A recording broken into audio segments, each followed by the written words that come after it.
watching Baku TV International with me, Mariam Saidi. And me, Miranda Shunker. It's day 8 of COP29 here in Baku, and sadly it is my last day, Miranda, and we've been gifted some very lovely traditional scarf, and pink is your colour. They are indeed, thank you very much, and we're both trying to wear it well in the traditional way here in Azerbaijan. But as COP29 enters its second week here in Baku, the conference has been serving up many inclusive events, and today is no different. The focus is on children and youth. Well, not only are there workshops with a youth flavour, but also 24 young agents of change are joining the IOM, the International Organisation for Migration, to contribute to the debate on climate change and, of course, migration itself. Indeed, Miranda. And today there's really this feel, or you could say, of grassroots campaigning. Also lending their voice are Liverpool FC. Their Director of Impact, Rashid Jain, has shared the club's 5 key lessons from their sustainability journey at the football club, covering essential strategies from getting started and engaging fans to building partnerships that drive both impact and commercial growth. Indeed, and the president of FC Barcelona, who came to Baku to participate in COP29, was also received by the Prime Minister of Azerbaijan.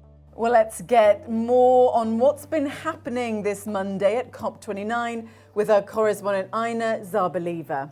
So, Aina, give us a sense of what's been happening at COP on day 8, and I also believe you want to talk about rising sea levels. Yes, hello Mariam, hello Miranda. Today a Caspian Sea Water Decline Conference was held at COP29 in the Azerbaijani pavilion. It brought together officials from 5 Caspian littoral states: Azerbaijan, Iran, Kazakhstan, Russia and Turkmenistan, as well as representatives from UNEP and international organizations. The event focused on the ecological and economic impacts of the Caspian's declining sea levels, largely driven by climate change. Azerbaijan's Deputy Minister of Ecology, Umayra Tagiyeva, stressed the need for regional cooperation to protect the sea's unique ecosystem. The meeting highlighted the importance of cross-border collaboration to safeguard the Caspian Sea's future. And that's what we have right now at COP29. Thanks, Aina.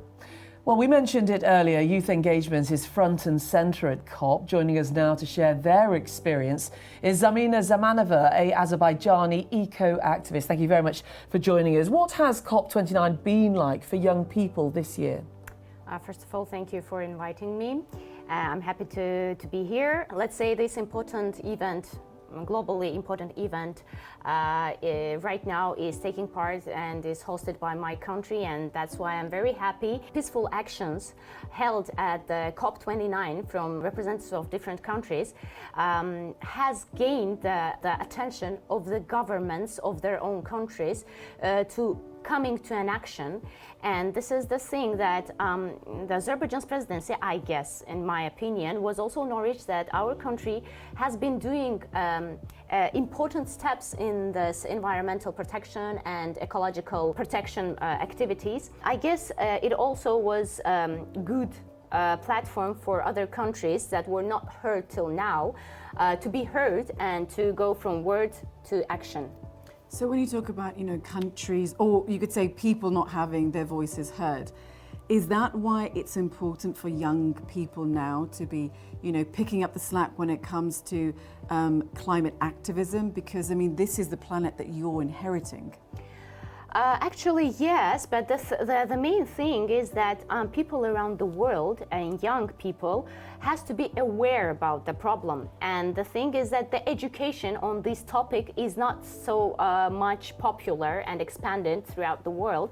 I can say that I can be proud that my country always has been on this topic, and the education on the ecologically clean future has been one of the main policies in education, and there were some projects that were implemented during those years, like IDEA, the International Dialogue for Environmental Action, which started on the initiatives of our Vice President of Heydar Aliyev Foundation, Leyla Aliyeva, also did a big job in education of young people during all those years, because they launched their activity in 2011, and since that years, the schools, the universities, and generally everybody were into getting aware that there is a damage and there is a threat of of losing the future, the healthy future for the world.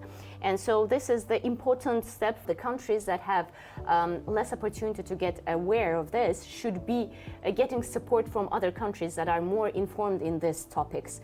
I would kindly also mention my participation during the ecological action that we had 2 years ago towards the damages that were caused in Karabakh region for the water above ground and underground waters that have been polluted by the chemicals. I would say, unfortunately, 70% of the water resources of Azerbaijan, they're coming from other countries. And so it is very important that the region generally should be aware and take actions in getting clean water, clean air, clean earth. So there was an action, a peaceful action, where we were asking for stopping the damages and carrying and joining us in this action. Like, it was not against the country, it was against the action generally. So we were even asking Armenians living in Khankendi to join us. I was personally asking that during my interview, that join us because it's the future not only for Azerbaijan, it's future for the region. Zamina, can we just ask you one final question Yes. before we run out of time? Yes, okay. What is your clean, clear message to world leaders as we go into week 2 of COP29?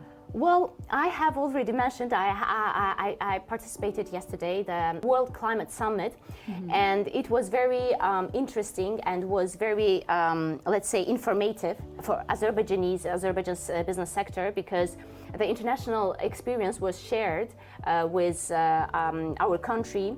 Therefore, during this event, I had highlighted some remarks from my own side, and I would, with a great pleasure, sound them here.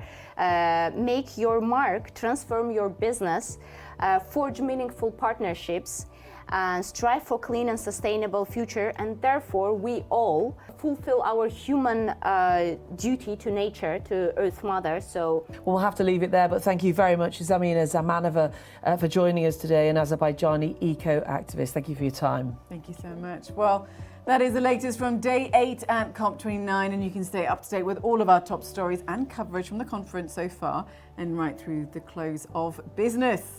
Yes, you'll find everything you need on Baku.tv, or you can follow us on our social media platforms on X and on Facebook at Baku TV International. Thank you very much for watching.